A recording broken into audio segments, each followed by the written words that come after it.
When did you first learn the Earth was a sphere? If you were never told it was spherical, or didn't have access to the internet, space photography, or even telescopes, how would you convince yourself?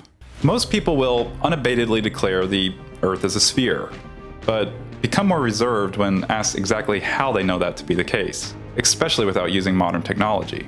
It's not obvious when gazing out onto the horizon.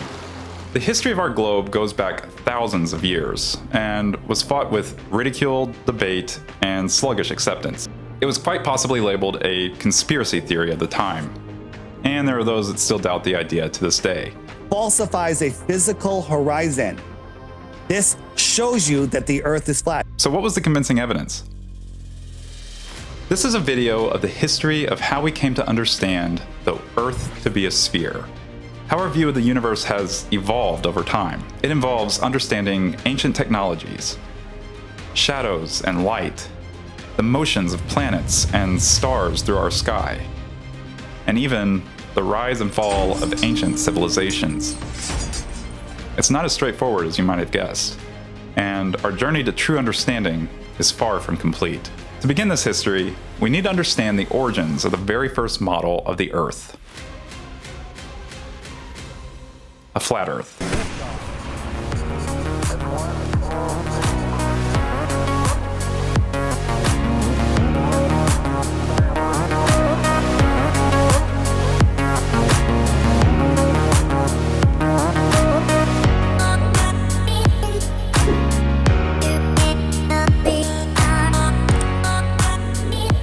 The origins of flat Earth date back to ancient times. The ancient civilizations of Babylon, Egypt, and Persia, as well as India and China, have recorded historical records of Earth being flat. For instance, cuneiform clay tablets dating from the time period between 2100 to 1200 BC detail the ancient Babylonian story known as the Epic of Gilgamesh. Gilgamesh was a king who scours the earth in search of immortality. While ultimately failing to find eternal life, the epic details the worldview of the ancient Babylonians. The world was a flat disk, with ancient Babylon at its center. It was also divided into 4 quarters, and mountains in the north separated the mortal world from the world of the gods. The term 4 quarters of the world is later echoed in the book of Genesis in Isaiah 11:12, and gather the dispersed of Judah from the 4 corners of the earth. To the west of ancient Babylon, the ancient Egyptians also depicted Earth as a circular flat disk, with the land overstretching the waters of the underworld. The sky was seen as a solid ceiling, and was held up by 4 pillars. Above the sky ceiling was a celestial ocean where the sun god Ra would sail his boat across the sky and into the underworld beneath the earth every night. The goddess Nut is also depicted arching over the earth. Egyptian mythology has it that Nut had eaten her children, which were the stars, and the stars can be seen through her stomach after the sun sets. The Nile River sprouted from the underworld abyss and flows down the center of the land. And unlike the Babylonian Earth model, ancient Egypt was positioned at the center. Although each civilization slightly differed in the exact details of Earth, they all agreed with one precept: that the world was flat. Despite this worldview, astronomy was held in the highest regard for the ancients, a tradition that would later prove to be essential for determining the shape of the Earth, and many of their ancient technologies and influences survive to this day. For instance, the ancient Egyptians developed an advanced sundial around 1500 BC, which they used to subdivide the day into 12 segments or hours. Ancient Egyptian sundials typically consisted of a flat base with a raised obelisk, often referred to as a gnomon.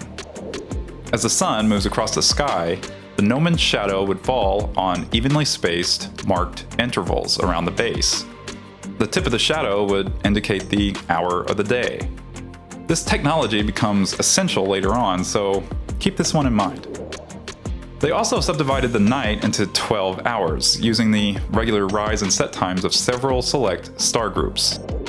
This is where our notion of a 24-hour day originates from. However, they noticed the duration of the hour would change over the course of a year. During the summer months, the 12 hours of a day would be very long, and vice versa during the wintertime. They couldn't explain the reason, but accounted for this by just adjusting the duration of the hour. So each hour of the day was very long in the summer and very short in the wintertime. Back in Babylon, the ancient kings considered eclipses of the moon and sun as bad omens. The astrologers were responsible for predicting these events, and getting predictions wrong sometimes resulted in death. In fact, the kings would often go into hiding during an eclipse, and a temporary king would be assigned. After the eclipse had subsided, the temporary king would be sacrificed, and the previous king would then be reinstated. Quite the serious enterprise, and certainly puts pressure to get things right.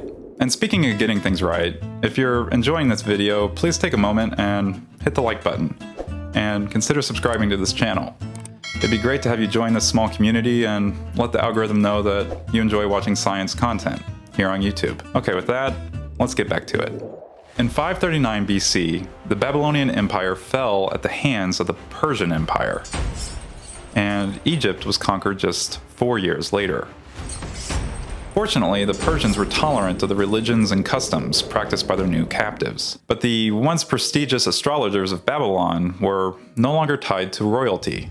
So the astrologers pivoted towards larger demographics, which ultimately led to a more standardized method for mapping out the night skies. By 400 BC, the astrologers devised a systematic calendar for predicting the movements of the sun, planets, and constellations during the year. The annual path of the sun across the moving backdrop of stars was divided into 12 equally spaced sectors, and each sector was named after a prominent constellation visible during that time of the year. This formed the basis for the modern zodiac. Each day, they shifted the sun by one increment, or degree. Since the Babylonians believed 1 year consisted of 360 days, they assigned the complete circular path of the sun to be 360 degrees. This is where our notion of 360 degrees in a circle originates from. They also further improved the accuracy of timekeeping by further subdividing the hours of the 24-hour day, which you'll remember was originally introduced by the ancient Egyptians. Since the Babylonians used a base 60 numbering system, they subdivided each hour into 60 minutes, and each minute was further subdivided into 60 seconds. As you know, this is the same convention we use today and explains why time isn't subdivided using the more conventional base 10 numbering system. This is also the reason why the degrees of a circle are subdivided into units such as minutes and seconds.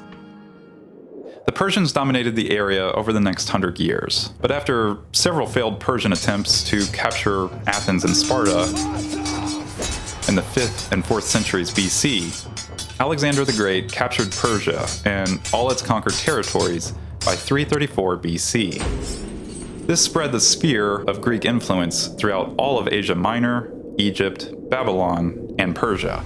Having this much coverage of the globe gave the Greeks a unique perspective of the sky, and certain observations began raising questions about the world being flat. For instance, when observing the night sky in Cairo, Egypt, the second brightest star in the sky is Canopus.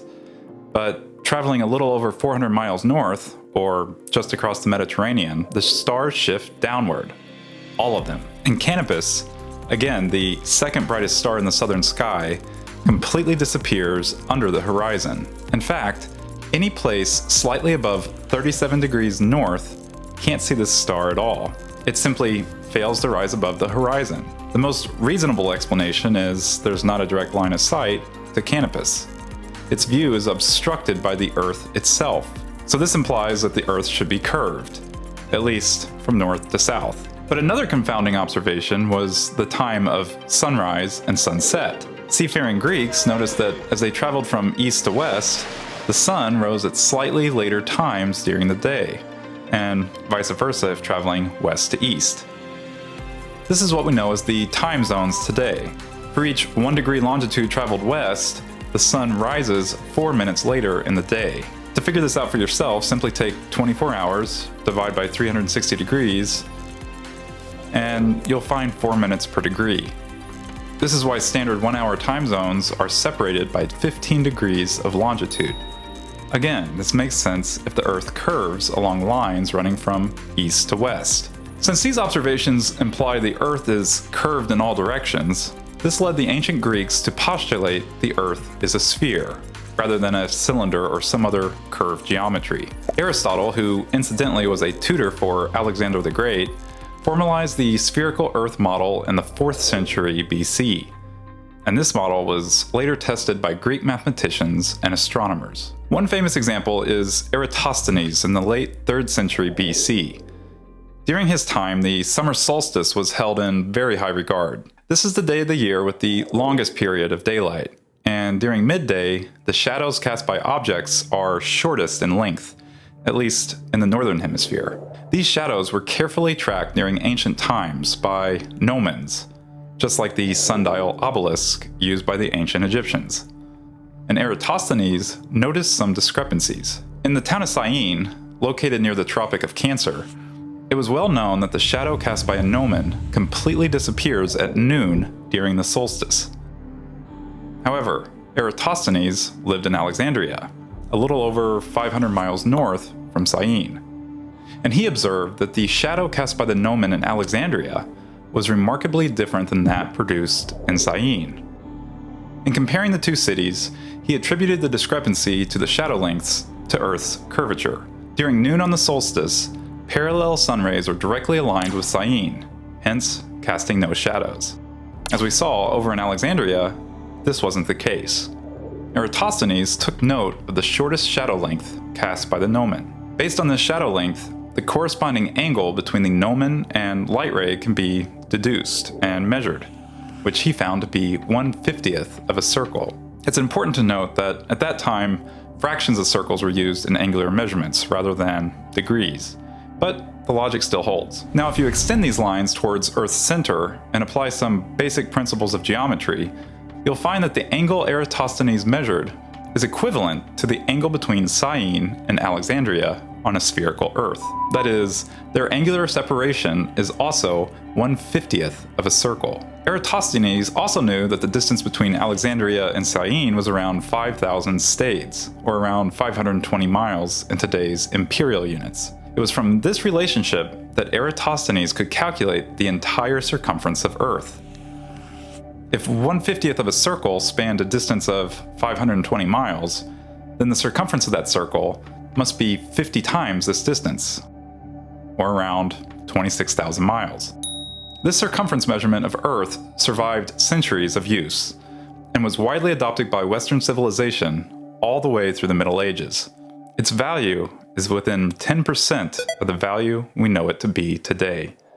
While this geocentric model of Aristotle helped to correctly explain some of these phenomena, it still had its shortcomings. Since it placed Earth at the center of the universe, with everything circling around it, it failed to correctly explain the planets moving through the sky.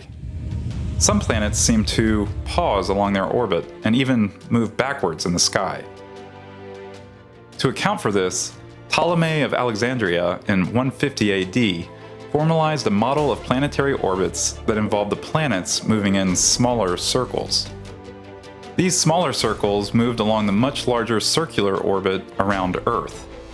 Formally, this type of orbit is known as an epicycle. While mathematically very complicated, it did more accurately depict the motion of the planets through the night sky as viewed from Earth. And in Ptolemy's Almagest, he developed detailed tables of star and planetary positions, which would become the authoritative astronomy text for over the next 1,000 years. It wasn't until 1543 when the geocentric model was successfully challenged. Copernicus formalized a heliocentric model using observations of planets from Arabic and Persian astronomers, which found several inaccuracies in Ptolemy's Earth-centered epicycles. In the heliocentric model, the planets orbit the Sun in circular epicycle orbits, and the Earth's rotation along its axis is responsible for determining day and night. While this model did afford some additional accuracy and simplicity in predicting planetary motion, it initially was viewed only as a mathematical construct, and not a real representation of reality. At least, this is how it was accepted by the social elites at that time. However, Compelling experimental evidence for the heliocentric model was made clear by Galileo Galilei in 1610. Galileo began carefully paying attention to the planets with the newly invented telescope. Galileo noticed the planet Venus had phases, much like the moon around Earth. But based on the geocentric model, the shadows of the phases didn't make any sense. If Venus orbited the Earth in epicycle orbits, there would be only a narrow range of possible phases of Venus. That is, it would evolve from crescent to fully dark to crescent, and then back to fully dark. Furthermore, it would never disappear from view. But with his telescope, Galileo observed a full range of phases of Venus, as well as extended time periods where Venus completely disappeared from view. These observations only made sense if Venus orbits the Sun. In addition to his observations of Venus, Galileo also made astute observations of Jupiter's moons, which he observed to also orbit Jupiter. This suggests that not everything in the solar system orbits Earth. Galileo's observations were so compelling that he was put on trial and arrested in 1633 for daring to provoke the worldview held by the elites at that time. Despite its controversy, Johannes Kepler also quickly improved upon the heliocentric model in 1609. Basically, he completely did away with the notion of epicycle orbits altogether. His laws of planetary motion placed the Sun not at the perfect center of the solar system, but at the focus of the elliptical orbit of each orbiting body. His laws also explain that the orbital speed of each planet is not constant, but the area each planet sweeps out is constant. He didn't know the exact reason for why this was the case, but mathematically, it accurately predicted the planetary motions of every planet. It would take almost 100 more years before this gap of understanding was filled. Then, in the late 17th century, Sir Isaac Newton developed his theory of gravity to help describe the motion of falling objects close to the surface of Earth.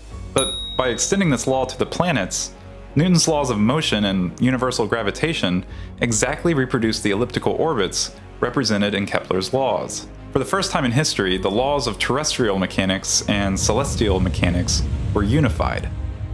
Not only can the elliptical orbits and orbital periods be derived from Newton's laws of gravity, but it also explained a strange phenomenon observed by very early settlers of the New World.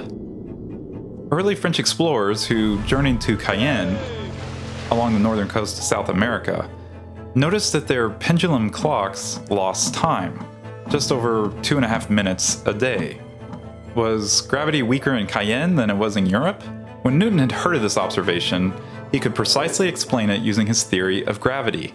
Since the Earth rotated along an axis that extended through the poles, the centrifugal force experienced along the equator would counteract the effect of gravity. This centrifugal force wouldn't exist at the Earth's poles, which lie along the axis of rotation.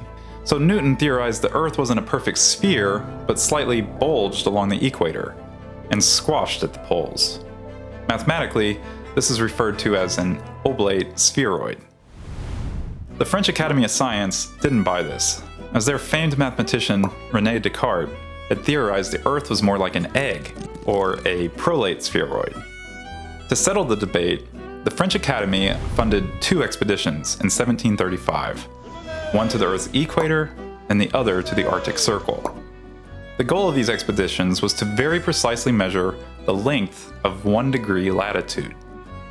If the Earth was squashed at the poles, like Newton had predicted, 1 degree of latitude would measure slightly shorter at the equator than at the poles, and vice versa if Descartes was right. What did they find?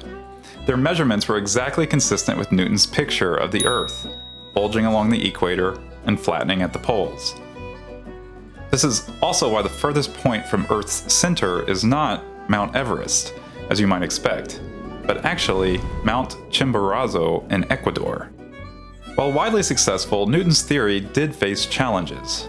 It couldn't fully explain Mercury's extreme orbital eccentricity, and it treated gravity as an instantaneous force acting across empty space, a concept that troubled even Newton himself. He says, and I quote, "Gravity must be caused by an agent acting constantly according to certain laws. But whether this agent be material or immaterial, I have left open to the consideration of my readers." It would be almost another 200 years before one of Newton's readers would be finally able to figure this out. And that reader was Albert Einstein. Instead of treating gravity as a force, Einstein described it as the curvature of space-time itself, caused by mass and energy. This revolutionary concept correctly predicted Mercury's highly eccentric orbit, the bending of light around massive objects, later observed during solar eclipses, and the time dilation effect that needs to be accounted for in GPS satellite operations. Einstein's theory not only answered existing questions, but also opened up new frontiers in cosmology.